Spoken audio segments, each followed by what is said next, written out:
Hai Beb, apa kabarnya? Kembali lagi dengan Tante Yona di Romania. Hari ini Tante Yona mau kasih info yang penting banget nih karena terhitung tahun 2024 Tante Yona punya satu konten baru yaitu tentang kisah inspirasi dari orang-orang yang sukses, dari yang tadinya mengalami kegagalan atau berliku-liku sampai dia mencapai puncak kesuksesan. So, Tante Yona sangat exciting banget untuk memberikan informasi atau kisah-kisah inspirasi di tahun 2024 ini. Dan rencananya Tante Yona akan bikin seperti kayak podcast-podcast seperti ini minimum 1 kali dalam 1 bulan. So selalu stay tune dan semoga Tante Yona harapin dari kisah inspirasi yang ada di video YouTube Tante Yona bisa menambah wawasan, semangat yang tadinya mungkin sudah putus asa, bangkit lagi untuk menjadi semangat dan bisa berjuang untuk menggapai cita-citanya.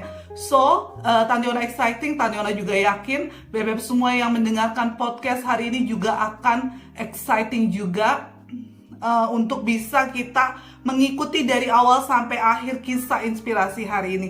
Let's go! Adapun kisah inspirasi hari ini datang dari seorang wanita tangguh. Wanita ini benar-benar tangguh. Dia datang dari kota pelabuhan yang ada di Sumatera Utara.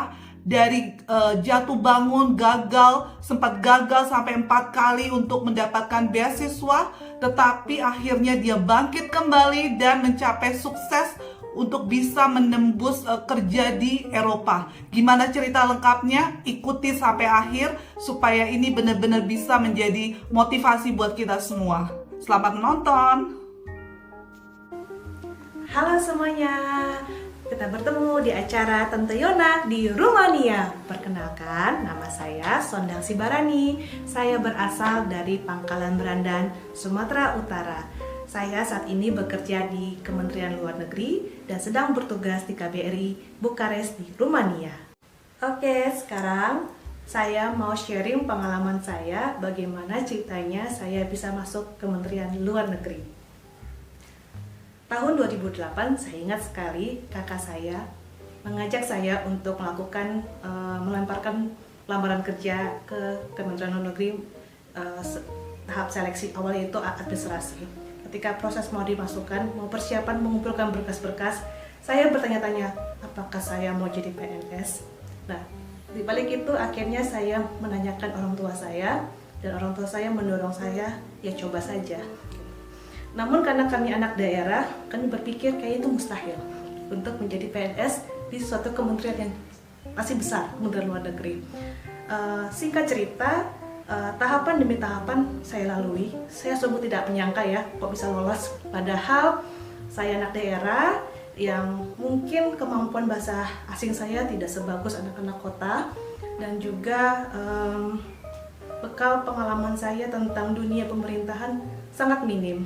Tapi ya mungkin memang jalannya, memang takdirnya, akhirnya seorang anak daerah dari Pangkalan Berandan bisa masuk ke Kementerian Luar Negeri. Dan itu tahun 2009 saya resmi bekerja di Kementerian Luar Negeri. Jadi kurang lebih saya sudah 15 tahun bekerja di Kementerian Luar Negeri. Saya seorang alumni beasiswa LPDP. Saya menyelesaikan tugas saya sebagai mahasiswa dengan beasiswa LPDP itu pada tahun 2022. Jadi saya mendapatkan beasiswa pada tahun 2019. Prosesnya cukup panjang untuk mendapatkan beasiswa karena LPDP ini adalah beasiswa yang kelima yang saya coba.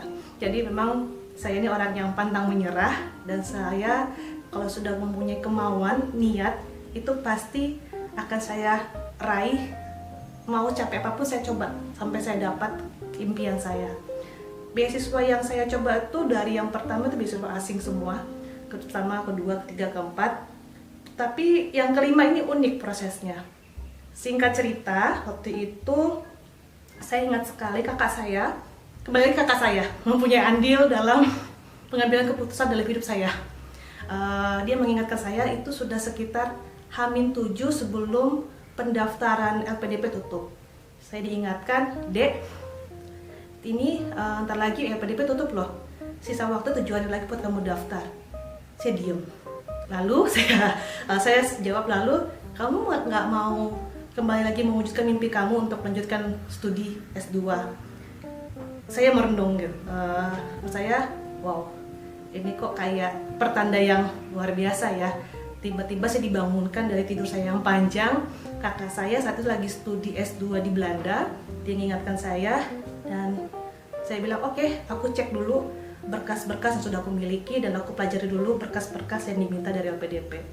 Singkat cerita, saya lihat hampir sebagian besar berkas yang diminta saya punya. Namun yang perlu saya lengkapi seperti surat rekomendasi dari pimpinan di Kemlu, kemudian surat medical check up kesehatan dari rumah sakit pemerintah, dan juga biasa kita membuat proposal studi. Nah, di situ saya melihat kalau memang sudah jalannya, kalau memang itu bagiannya kita, itu Tuhan bukakan jalan, Tuhan bukakan pintunya. Jadi yang beasiswa yang 5 ini yang saya coba itu kayak jalan tol, lancar semuanya. Jadi dari proses dapat surat rekomendasi ke pimpinan saya dapat, kemudian saya tidak sangka semua prosesnya itu cepat, administrasi yang kurang-kurang itu, hingga H-2 saya bisa submit ke LPDP. Dan tidak disangka juga ternyata proses seleksinya tahapan demi tahapannya bisa saya lalui dan saya diterima sebagai penerima beasiswa LPDP di 2019.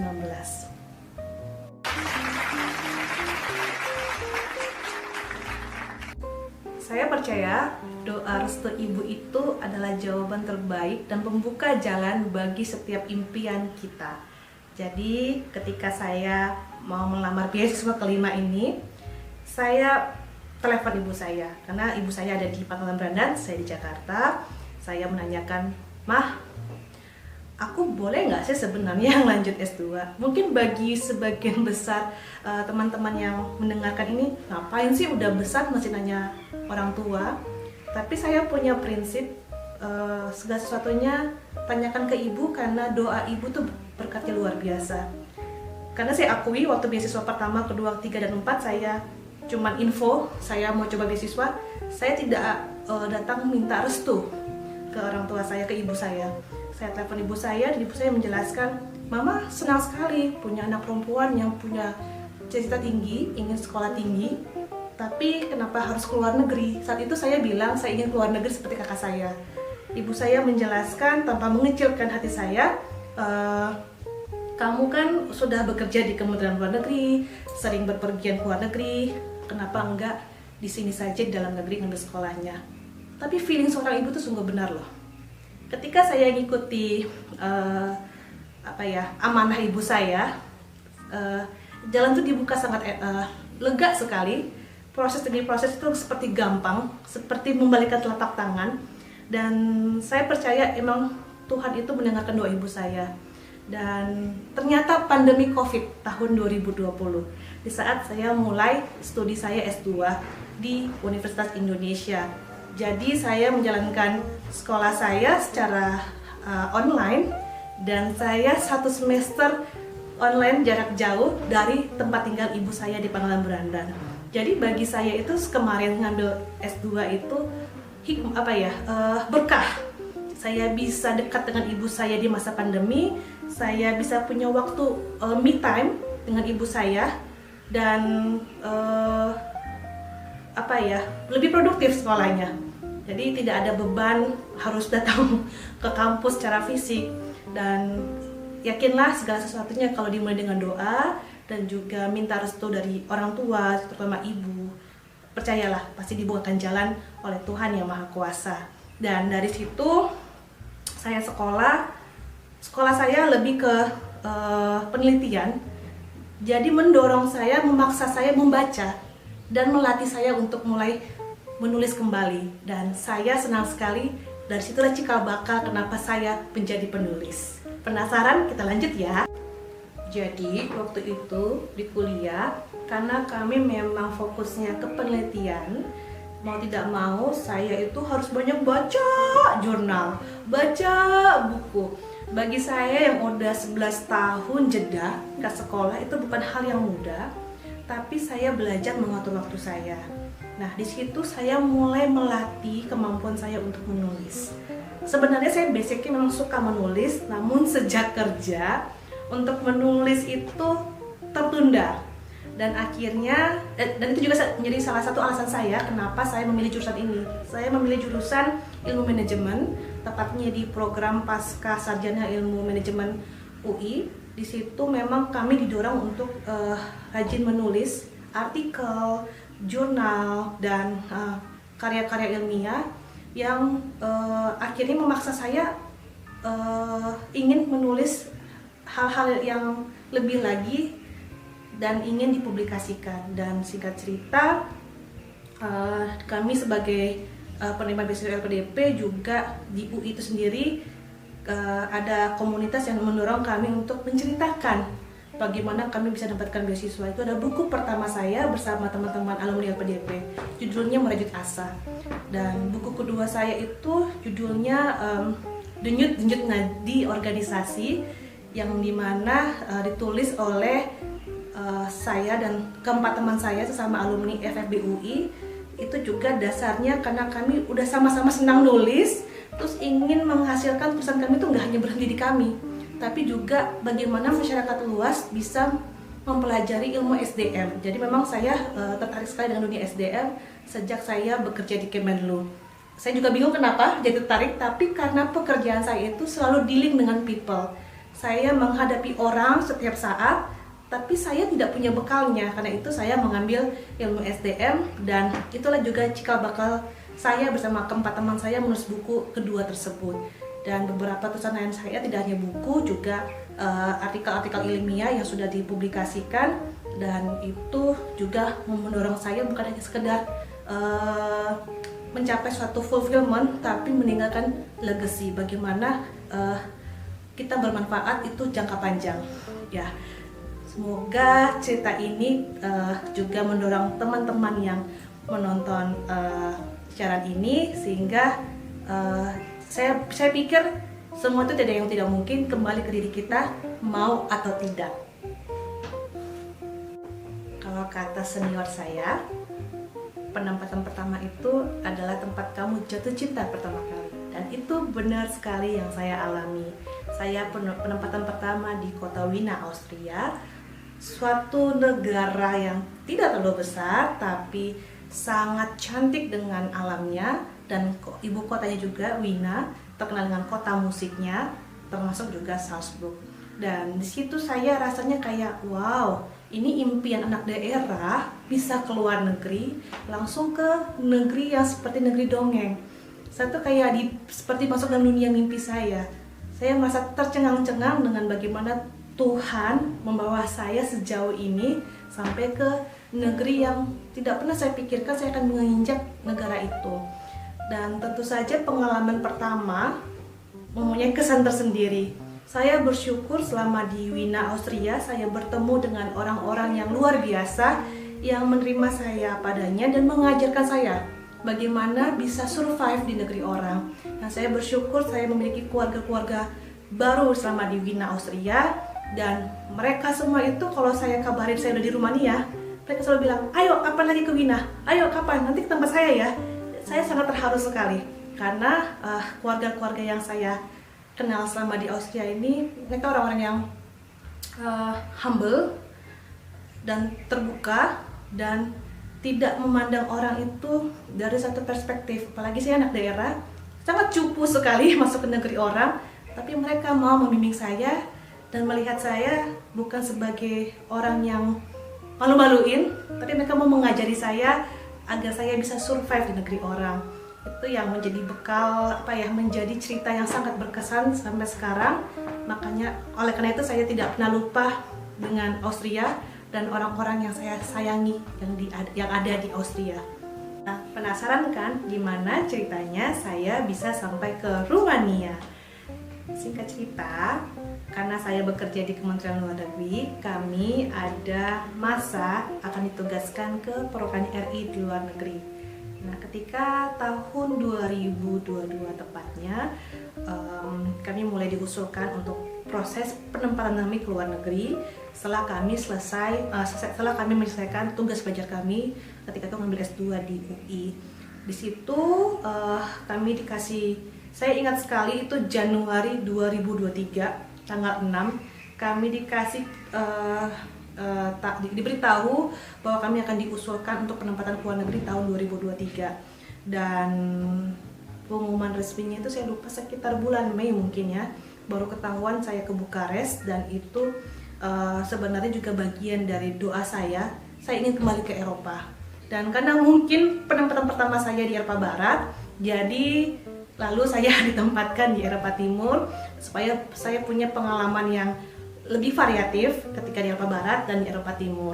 Dan tibalah saya di Bukares, Rumania, tempat yang baru buat saya, yang dulu saya mungkin bertanya-tanya kenapa saya nggak kepikiran mau kesini ketika saya penempatan pertama saya di Wina, Austria.